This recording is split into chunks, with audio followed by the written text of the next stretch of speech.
Hi అండి. అందరికీ నమస్కారం. Welcome to my channel. ఈ వీడియోలో పెన్షనర్లకు శుభవార్త. 5% అదనపు పెన్షన్ పెంపు ప్రతిపాదన. దీనికి సంబంధించినటువంటి పూర్తి తాజా సమాచారాన్ని వీడియోలో తెలుసుకుందాము. వీడియోనైతే ఎక్కడ గాని స్కిప్ చేయకుండా చివరి దాకా చూసేయండి. ఇన్ఫర్మేషన్ పూర్తిగా అర్థమవుతుంది. అలాగే వీడియో చూస్తున్న ప్రతి ఒక్కరు వీడియోకి లైక్ చేయండి ఫ్రెండ్స్. ఈ వీడియోని తోటి పెన్షన్ మిత్రులతో అయితే షేర్ చేయండి. కొత్తగా మన ఛానల్ చూస్తున్న వారు ఇంకెవరైనా సబ్స్క్రైబ్ చేసుకోకుంటే వెంటనే మన ఛానల్‌ని సబ్స్క్రైబ్ చేసుకోండి. దీని ద్వారా నేను చేసే లేటెస్ట్ వీడియోస్ అన్నీ మీ వరకు రీచ్ అవుతాయి. ఇక ఆలస్యం చేయకుండా వివరాల్లోకైతే వెళ్ళిపోదాము. ఫ్రెండ్స్, ఇక విషయానికొచ్చినట్లయితే పెన్షనర్లకు 5% అదనపు పెన్షన్ ప్రతిపాదన. దీనిపైన వాస్తవాలు మరియు అపోహలు ఏంటనేది తెలుసుకుందాము.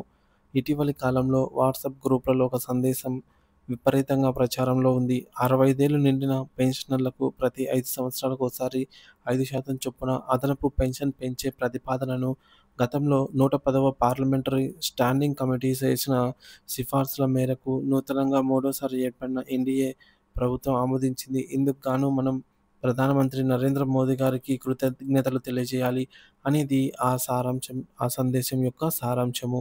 ఈ సందేశం అనేక గ్రూపుల్లో కనీసం 20-30 మంది సభ్యుల ద్వారా ఫార్వర్డ్ చేయబడుతోంది.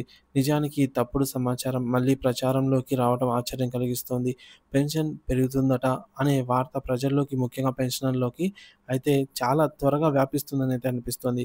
ఎందుకంటే అసలు ఏం జరిగిందో ముందు చూద్దాము. ప్రస్తుతం 80 ఏళ్లు నిండిన పెన్షనర్లకు ఆ వయసు దాటిన తర్వాత ప్రతి 5 సంవత్సరాలకోసారి 5% చొప్పున అదనపు పెన్షన్ ఇస్తున్నారు.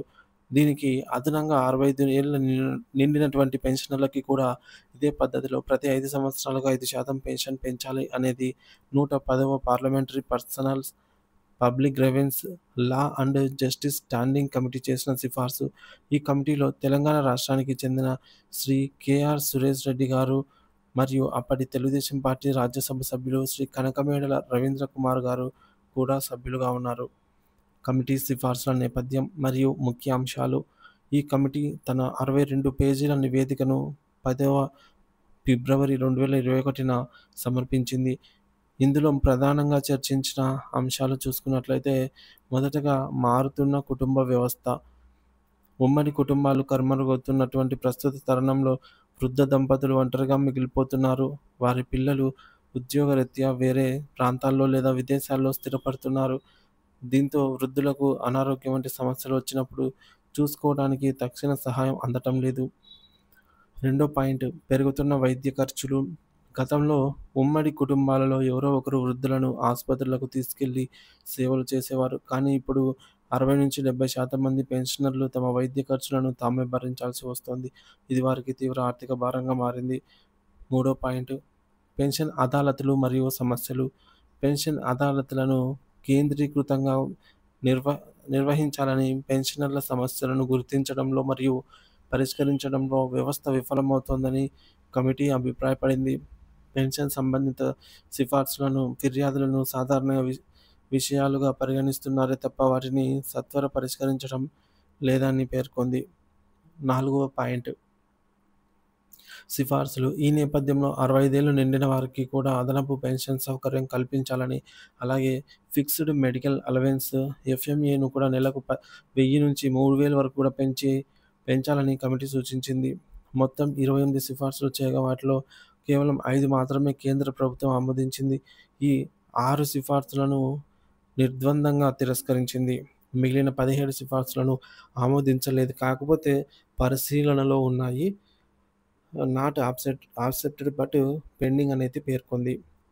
ముఖ్యంగా 65 ఏళ్లు దాటిన వారికి 5% అదనపు పెన్షన్ ఇవ్వాలన్న సిఫార్సు తిరస్కరించబడిన దాంట్లో ఒకటనమాట ఇది. ఇక్కడే మనకు తెలిసిపోతుంది ఇది నిజం కాదని చెప్పేసి. ఏదైతే వాట్సాప్‌లో సర్క్యులేట్ అవుతున్నటువంటి మెసేజ్. ఇక పెన్షనర్ల గణాంకాల విషయానికొచ్చినట్లయితే డిసెంబర్ 31, 2020 నాటికి కేంద్ర ప్రభుత్వం సివిలియన్ పెన్షనర్లు 10,95,352 మంది ఉండేవారు. రక్షణ శాఖ పెన్షనర్లు 32,77,042 మంది ఉండేవారు. పోస్టల్ పెన్షనర్లు 3,31,358 మంది. రైల్వే పెన్షనర్లు 15,30,268 మంది. టెలికాం రంగ పెన్షనర్లు 4,38,980 మంది అయితే ఉండేవారు. మొత్తం కేంద్ర ప్రభుత్వ పెన్షనర్లు సుమారుగా 66,73,421 మంది అయితే ఉండేవారు. కమిటీ గుర్తించిన ఇతర సమస్యలేంటంటే పెన్షన్ పత్రాల సమర్పణలో జాప్యం. కుటుంబ పెన్షనర్ల వివరాలలో పేర్లు తప్పులు లేదా నమోదు చేయకపోవడం, కుటుంబ పెన్షన్‌కు అర్హులైన వారి పేర్లను చేర్చడంలో వైఫల్యం, మరణ ధృవీకరణ పత్రాలు, ఆధార్ కార్డు, పాన్ కార్డులలో పేర్లు వ్యత్యాసాలుండటము, పెన్షన్ ఖాతాలను తప్పనిసరిగా ఉమ్మడి ఖాతాలుగా తెరవాలన్న ఆదేశాలున్నప్పటికీ ఇంకా సింగిల్ ఖాతాలుగా కొనసాగించడం. ఇవైతే ముఖ్యంగా కమిటీ గుర్తించిన సమస్యలుగా పేర్కొన్నారు. ఇక ప్రతిపాదన తిరస్కరణకు దారితీసిన పరిణామాలు. Department of pension and pensioners welfare DOPPW 21 మార్చి 2022న 110వ పార్లమెంటరీ కమిటీ సిఫార్సును డిపార్ట్మెంట్ ఆఫ్ ఎక్స్‌పెన్షర్ డిఓఇకు పంపింది.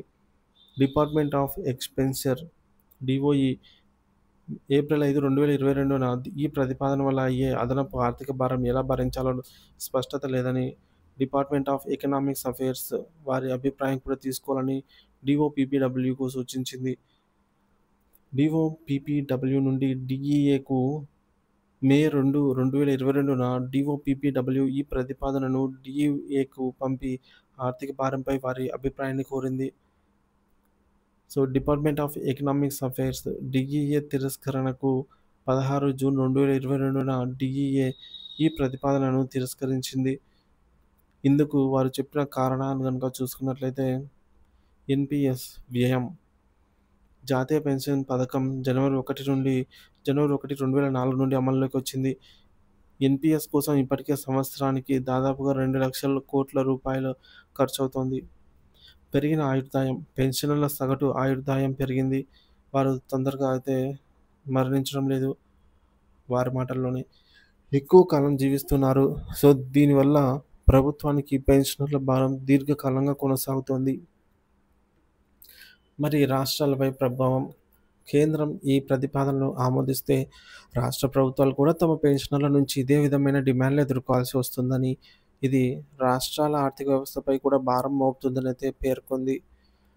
మరి డిఓఇ బడ్జెట్ సెషన్ ఆమోదం. డిఇఏ చేసిన సూచనలతో డిఓఇలోని బడ్జెట్ సెషన్ కూడా ఏకీభవించి ఈ ప్రతిపాదనను తిరస్కరించింది. ఇప్పటికే అధికంగా ఉన్న పెన్షనర్ల ఆయుర్దాయం పెరగడం వల్ల మరింత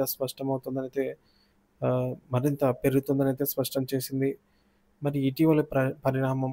ఇటీవల జరిగిన పెన్షనర్ల సంఘాలతో జరిగిన సమావేశం యొక్క మినిట్స్‌ను ఏప్రిల్ 22, 2004న డిఓపిపిడబ్ల్యూ విడుదల చేసింది. అందులో కూడా పెన్షనర్లు తొందరగా మరణించకపోవడం వల్ల ఓల్డ్ పెన్షన్ స్కీమ్ ఓపీఎస్ ద్వారా అయ్యే ఖర్చు ఏటా పెరుగుతోందని, ఈ అదనపు ఆర్థిక భారాన్ని భరించే స్థితిలో కేంద్ర, రాష్ట్ర ప్రభుత్వాలు లేవని పునరుద్ఘాటించారు. 2004లో ఎన్‌పీఎస్ ప్రవేశపెట్టిన తర్వాత కూడా ఓపీఎస్ భారం తగ్గలేదని, కారణం పెన్షనర్లు ఎక్కువ కాలం జీవించడమేనని పేర్కొన్నారు. కాబట్టి నరేంద్ర మోదీ ప్రభుత్వం 65 ఏళ్ల నిండిన వారికి 5% అదనపు పెన్షన్ ఆమోదించింది అనే వార్త పూర్తిగా అవాస్తవము. పార్లమెంటరీ కమిటీ సిఫార్సులు చేసినప్పటికీ ఆర్థిక కారణాల దృష్ట్యా సంబంధిత ప్రభుత్వ విభాగాలు దాన్ని తిరస్కరించాయి. ఇటీవల సున్నితమైన విషయాలలో మరింత బాధ్యతాయుతంగా వ్యవహరించవలసిన అవసరం అయితే ఉంది అని అర్థమవుతుంది.